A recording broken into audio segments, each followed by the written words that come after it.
Hi, everyone. I'm Carolyn, and I'm doing my field placement in an inpatient eating disorder hospital setting. So we are dealing with very acute level of eating disorders and mental health. We do deal with a significant amount of this week's topics, which is vicarious trauma, burnout, and compassion fatigue, and how they are risk factors. So we'll start off with vicarious trauma. According to the text, this is secondary stress employees get from witnessing clients' traumatic events that can come in the form of PTSD. So I can think of several examples right off the bat of vicarious trauma that a lot of staff have. And actually, since I've worked in a inpatient setting before, and I actually currently work in a psych hospital as well, I can think of plenty of types of situations where I personally have had a little bit of PTSD. And this would be, because a lot of the times patients cope by headbanging. Um, so, and this includes eating disorder patients. I've actually seen a few already do this. It's not as common with eating disorders, but I have seen them do this since I've started my field placement. And sometimes it's extremely loud and to the point where all the walls echo, everything like that. And I've noticed that now to this day, like every time I go out, if I hear a loud bang, I like jump or look and I want to jump up and like run to the scene, or even just at work, if I hear any bit of noise that doesn't seem right to me, I'm constantly jumping up, and so are all my coworkers. So I think this is definitely a response to us walking in and seeing a bunch of people headbanging and having to intervene. And it's definitely can be traumatic watching someone literally slam their head against the wall. Um, so I included loud noises in that. And then just in general, there's a lot that you walk in on in a acute level of care in a hospital setting.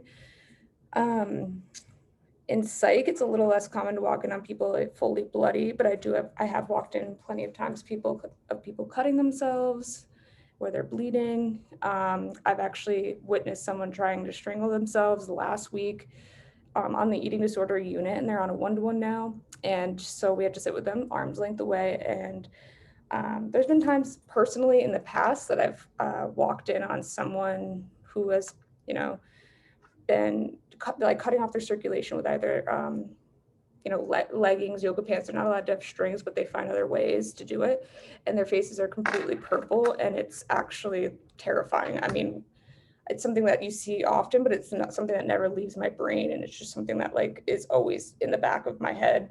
When I'm at work, I'm always worried, like, oh, I should go double check on that person, because what if they're doing this, or what if I'm constantly thinking. Another thing I definitely see, it's actually very relevant in my field placement right now, is burnout. My field setting is very, very short on staff right now, to the point where there's about 4 or 5 holes a shift for just counselors alone, and that's not even including all the holes for nurses. So there's about 2 to 3 mandates on each floor for each shift a day, which is absolutely out of control. I've watched most of the staff are on doubles. They're being forced to stay because people are calling out or they don't have enough people to fill the holes. So it's actually causing people to everyone walking around just seems so tired, and it's very, very stressful right now. It's definitely gotten worse in the last week than it was when I first started, but since I'm per diem, I can't be mandated, but I do remember when I previously worked for this company having to deal with that, and that really caused a lot of, compassion fatigue, which we'll move on to next, which is kind of a broader way to, according to the text, a broader way to define burnout, which is, when a worker mentally struggles to feel empathy. So a lot of times when you're dealing with the same type of patient, so in this case, eating disorder, you kind of walk in, you start the job very empathetic, very ready to help everyone. And then you realize, it doesn't always work out that way. It's not always as easy as you think. And it gets very exhausting dealing with the same issues time and time again. And that's kind of like what the text describes as compassion fatigue. You just kind of become numb to it. And I've definitely experienced this myself. I want to be honest about that. I've experienced all of these things, and I wish I didn't, because I'm still new in my career, and I don't want to, lose all my empathy, but I think this is a job working in a hospital that in an acute level of care that you do experience these things fast, and that's why it actually isn't a long-term job. Not a lot of people stay at this job for a long period of time. I'd say just a guesstimate, the average mental health counselor, which is kind of like my title, stays only about a year. And this is my first time in eating disorder, but it's my 4th year in inpatient settings, and I've definitely struggled a lot with this. And oh yeah, so I mean, the other thing I was going to say is a lot of patients are attention seeking, and this can be very just draining, watching, just knowing why a patient's doing what they want rather than, why a patient's acting the way they do because they want some sort of reaction rather than just coming to staff and asking for the attention that they're looking for. It can get very frustrating. And lastly, discuss 2 areas of self-care inventory that you're working on. So this is another one that I've definitely tried to be better about.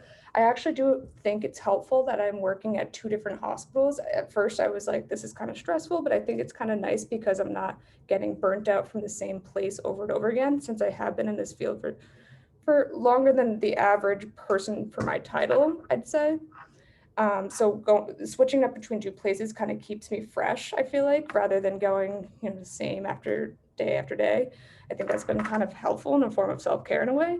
But also I'm trying to continue my art. I'm always drawing with the patients, even at work. I try to draw outside of work to help me mentally, but also I love making little art things with the patients, model magic figures, things like that. I really enjoy at work, so it kind of helps pass the time. And I don't know, it's definitely something that calms me. And lastly, I'm trying to push myself to go to the gym more, which I'm not really doing that great with, but hopefully I can improve on that.